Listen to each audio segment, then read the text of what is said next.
Coming up next on Arizona Horizon, we remember the life and work of visionary architect Paulo Soleri, who died last week at his Valley home. And not everyone in the town of Superior supports efforts to build a massive copper mine in the area. We'll hear from town officials opposed to the deal. Those stories next on Arizona Horizon. Arizona Horizon is made possible by contributions from the Friends of Eight, members of your Arizona PBS station. Thank you.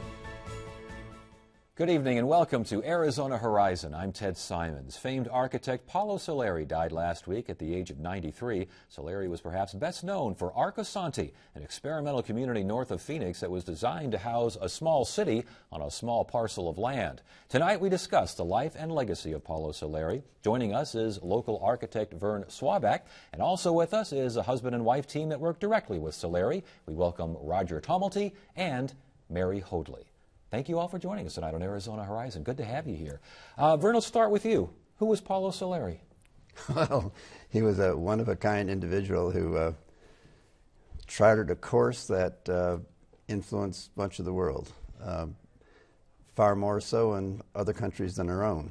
Interesting. But he planted seeds that very much unlike what anyone else was doing, in that it was almost like he worked backwards. In other words, what could this earth support? And no matter how good your ideas were, if you went beyond that capacity, you should be thinking differently. And so this was something very divorced from today's marketplace, and it's amazing how long he sustained that and how much interest that he achieved in the lives of others. Roger, talk about his vision, what he wanted to accomplish. You worked directly with him. What did he talk about? What did he dream about? You know, well, Paulo, I never saw Paulo as an architect. I see him more as an urban theorist. So he was almost driven about how to demonstrate with a living demonstration of how the built environment impacts society. So he saw the built environment, if it's done well, as architecture, if it's done well, that it could uplift the human condition. So he sees how the built environment impacts the individual and society. Mary, when you worked with him, did he talk along those lines? Did he speak directly about this? Was it kind of a roundabout sort of a way? What was he like? No, constantly. And he was a driven man. He was a guy with perseverance, and it was his personal conviction that was able to draw tens of thousands of people really to Arcosanti, over 8,000 people who helped put the concrete in place. It was his conviction that he developed. You know, he grew up in Torino, Italy. He grew up as an urban guy. He came out to these beautiful open spaces and always stayed an urban advocate for his whole life. And that's his whole point, was we need to build better urban systems to house the 7 billion of us equitably so that we can keep the planet for all of us. Vern, how did he wind up in Arizona, A, and B, how did Arcosanti wind up near Cordes Junction, of all places? Well, first of all, I'd like to comment on this not being an architect. He demonstrated very early in his life that he could design extraordinary buildings. But he had a broader vision, and I define architecture as the understanding of what all the pieces add up to becoming. And his vision was so broad that I don't think he wanted to get sidetracked with designing buildings. My understanding is he came here to be an apprentice to Frank Lloyd Wright. Cordes Junction, he, like Wright himself, he found a piece of land that he could buy or that he could have and control, and it's a large piece of land. It's what, 600 acres or so? 800 acres. Was there something special about that? He searched for a number of years, going out with apprentices on the weekends, looking for land. You know, he had his 5 acres in Paradise Valley that he acquired in 1955, and that he built all these incredible experimental buildings trying to make shelter in the desert with minimal means.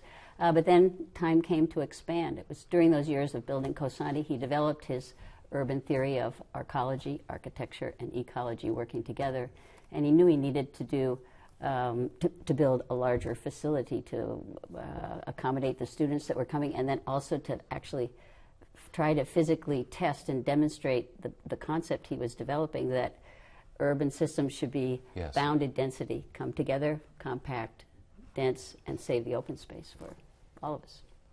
And you wanted to add to that? Well, Cosanti was almost his studios were really an extended family scale. So you had Paolo and his wife Kali and the 10 or 15 or 20 or 30 apprentices that were there. And it was during the process, when I talked about not being an architect, I meant an architect in the standard mold of having a client. Paolo, was an artist, a craftsman, an architect, a philosopher.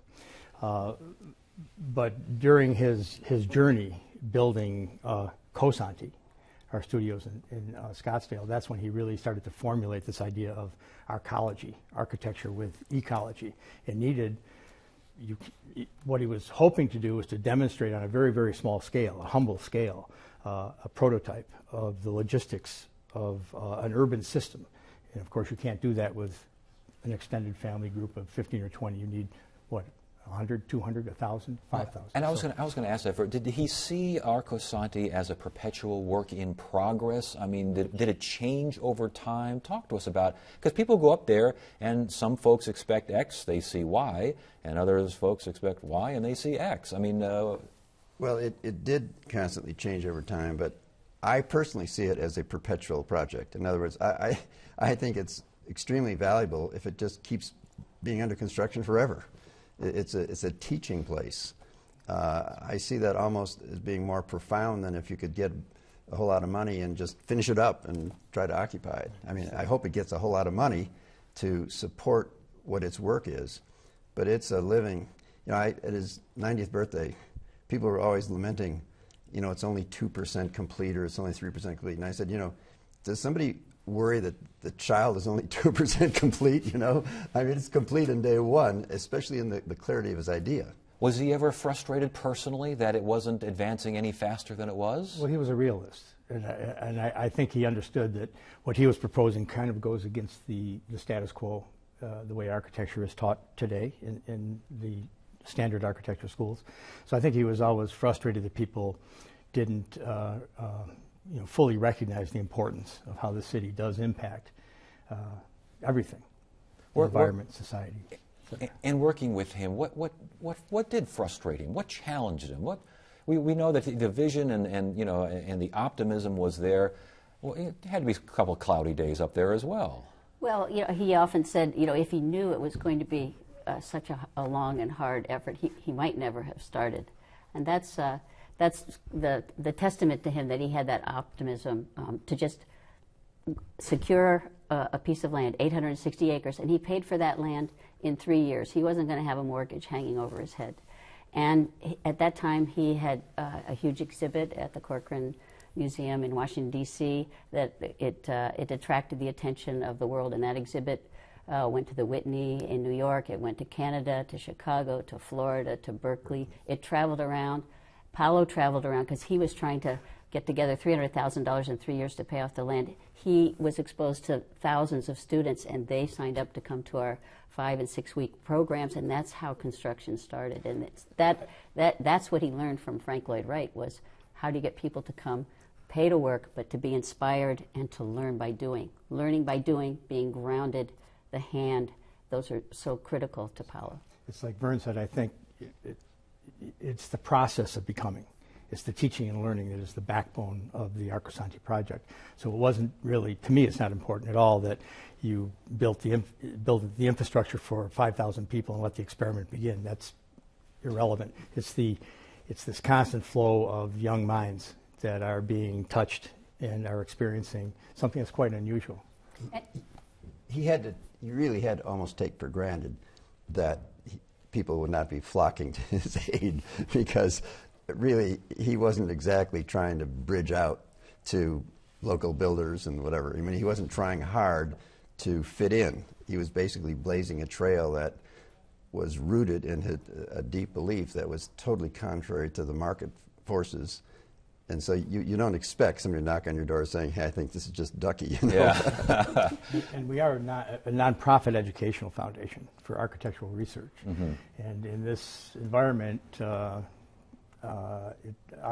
our funds are basically self-generated. So to accumulate the funds, enough funds to actually build this structure for, say, 2,000 people, 5,000 people, 7,000 people is quite a challenge. What is the view of Paulo Soleri? How do other architects, how do other artists, how do others see his work? It's a very good question because, you know, for most of the architectural world, you could look at each other kind of incrementally, like that's a good building or that person did better here. Or Paulo Soleri is strictly in a class by himself. So in other words, the appreciation that goes out to him. You know, when the New York Times says he's the prophet in the desert and we have not been listening, the New York Times isn't saying that about any other architect, you know. And so when you think about prophet, a lot of the prophets haven't fared too well in history, as you know. So I think you either have to take him in his own world and appreciate him and be inspired by that. And what other architects can get from that is find a way that they can apply in some fashion something they've been inspired to do because of his work. It simply wasn't his task. I don't believe it was his task to make it happen in the here and now, although he did. His drawings are so incredible. One of his most recent projects, the Lean Linear City, I think is almost ready to be built just as it is. I mean, that is really very much in keeping with forces going on. And the Lean Linear City is the evolution of his arcology idea. Over the years, it went from dense, compact, three-dimensional urban systems. Then in 1976, he started adding large-scale greenhouses to solve the energy, the local production of energy issue. And then he started thinking about the logistics of how we get moved around, how we move ourselves around the planet. And he's always been against the automobile and the highway system that needs to get people around. And it was through that process that he ended up with the Lean Linear City ribbons, urban ribbons that would go through the landscape, that would bring the city to the country, save farmland, but bring those urban amenities that are so important for a rich individual and social life. I'm not sure this would satisfy Paulo, but I see in Cosanti, I see in the 5-acre site an amazing example of what other people could be doing right now. In other words, if you take a 5-acre site and you have one little house in the middle of it that's empty most of the time, and you visit it, might look more like a furniture showroom, and you go to Cosanti and you see a foundry, you see a gift shop, you see galleries, you see where people are living. I mean, this is really a teeming kind of enterprise in which you can eliminate the back and forth commute, you can reduce the number of cars, you can reduce the amount of energy use. I mean, it is a living example all by itself. Before we go, we're running out of time. I know that there's a film, you're involved with this film. Talk to us real quickly about what we can, where we can see it and what it's all about. Okay, the film is called Beyond Form, Paulo Soleri Beyond Form, and it's going to be screened, the first screening is in Scottsdale on the 20th, Saturday. I understand it's been sold out. We have a website, which the Facebook site would be, again, Paulo Soleri Beyond Form, where people can go there to find out where the next screening will be. It's a 4-year effort, and the director, Amy Madsen, is just incredibly talented and had this really exceptional access to Paulo that no one really has had before. We have no footage. We had no footage. I've been with Paulo 44 years. We have no film of him, this hand of this master, carving a bell, carving silt, doing concrete. There's snapshots, but no film. Well, congratulations on the film and the success there, and on an interesting life with Paulo Soleri. And thank you all for joining us to help illuminate his life and his achievements. Good to have you here. Thanks for joining us. Thank you. Thank you.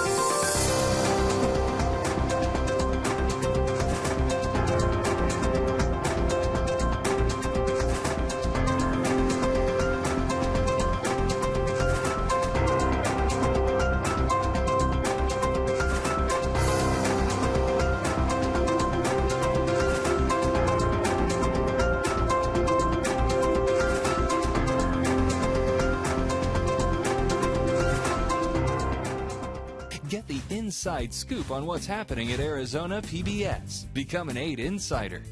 You'll receive weekly updates on the most anticipated upcoming programs and events. Get the 8 Insider delivered to your email inbox. Visit azpbs.org to sign up today. Not everyone in Superior is supporting a land swap needed for the construction of a large copper mine in the area. Former Superior Mayor Roy Chavez and Superior Council member Kiki Peralta are with us tonight. Both recently expressed their opposition to the deal in testimony before Congress. Good to have you both here. Thanks for joining us. We had Congresswoman Ann Kirkpatrick on last week, and I want to get to a couple things that she said. But first, why are you opposed to this land swap legislation? Ted, for several years now, the mine has attempted to introduce this legislation in regards to the land exchange. Our concerns for the past several years have been in reference to the NEPA issues, the environmental concerns, water usage, socioeconomic conditions, the pure basic fact that there's not even a mining plan of operation.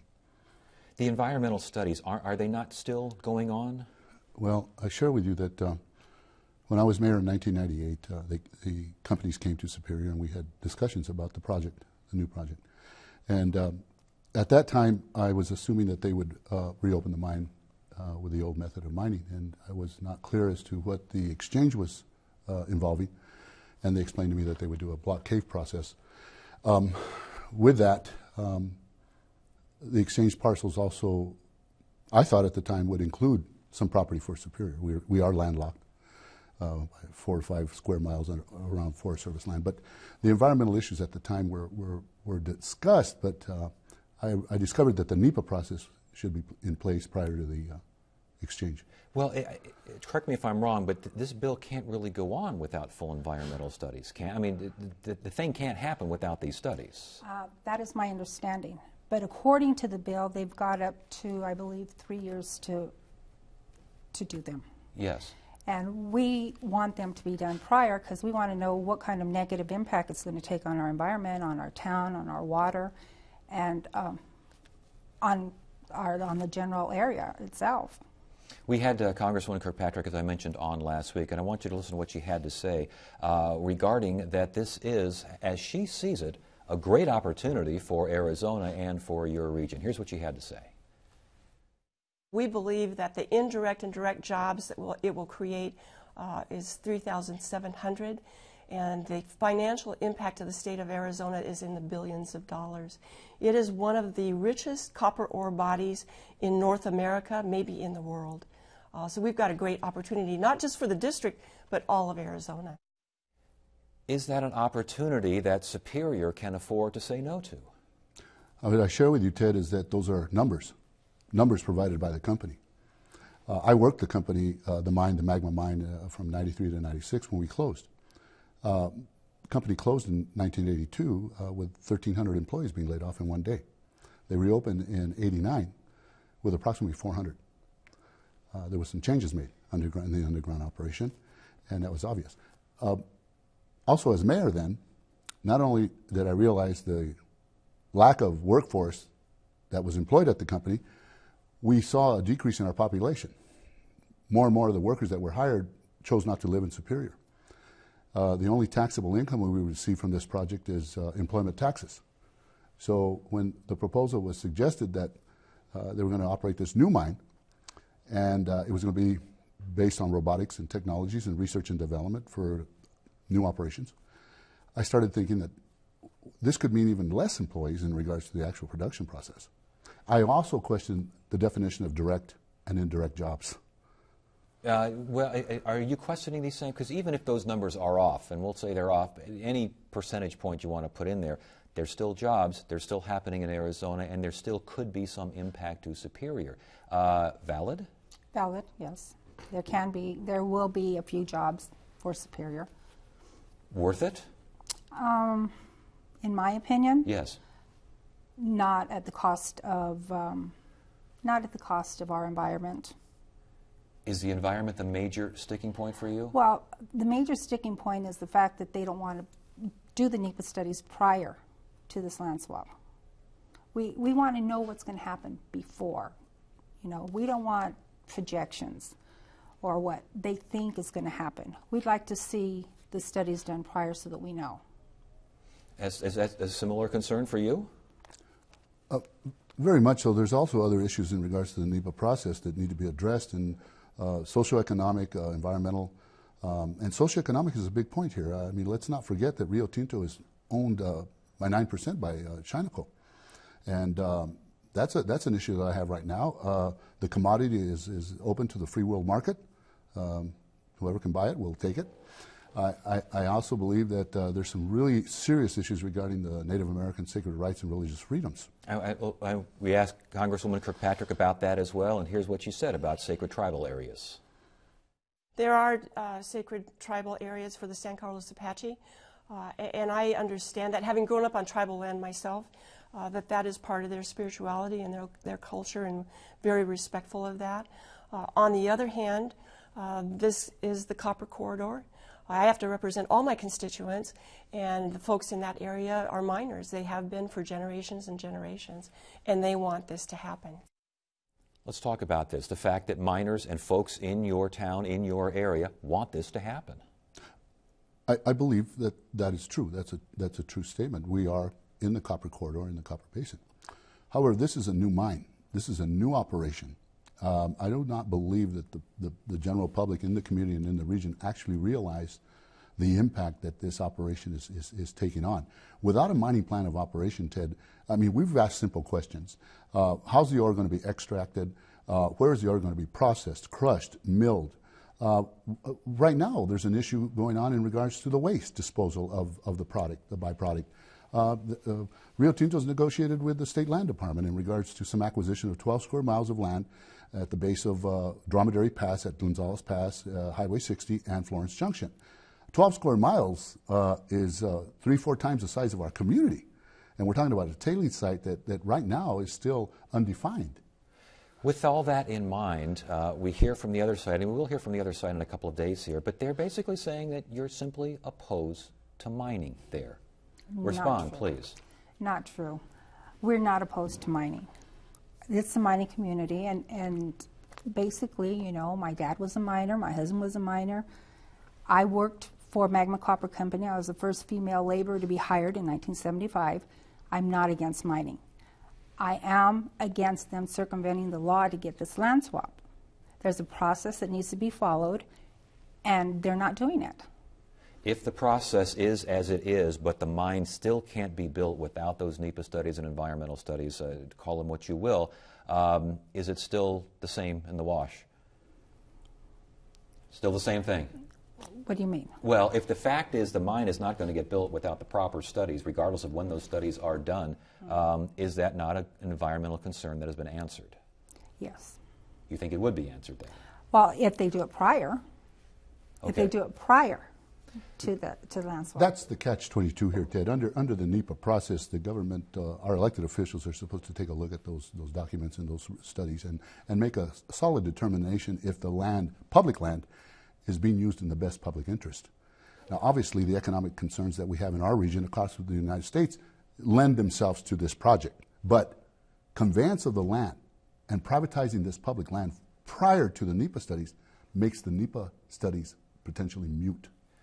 One last point on all of this, and again, from Congresswoman Kirkpatrick's appearance on our show last week, this is number 4 here. She did say that she did talk to residents there. She has talked to residents, and they seem to want it. One more time, Congresswoman Kirkpatrick.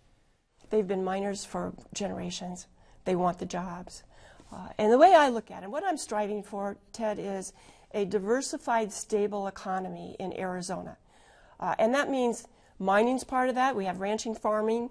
We have biotech. I was just at a biotech firm yesterday in Oro Valley. We've got some great opportunities. And this is one of those. So it is a very diverse district, a very diverse state. But the folks in that area are miners, and these are the jobs that they want. And we've got this opportunity with this very, very rich copper ore body. Bottom line, is it better for Superior to do nothing than to go ahead and pursue this operation? I agree with Representative Kirkpatrick. We're in a very diversified form of economies right now. We're looking and we're challenged with answering those and addressing those issues. That's possibly the issue in Superior. We need to diversify our economy. We need to look at other forms of economic development within the community and the surrounding region. And I share with you that going back to the mine is possibly the reason why we're in the condition we're in on that one horse. So I would share with you that we do need to look at diversified economies, and this particular project, as it stands today, Ted, leaves too many open questions. Okay, last question for you. Again, better to do nothing or pursue this operation? At this point, I think it would be better to do nothing. Until we can assure the safety of our community, at this point, I think nothing is better. I want to thank you both for coming down and appearing on Horizon tonight. Thank you both for being here. Thank you, Ted. And that is it for now. I'm Ted Simons. Thank you so much for joining us. You have a great evening.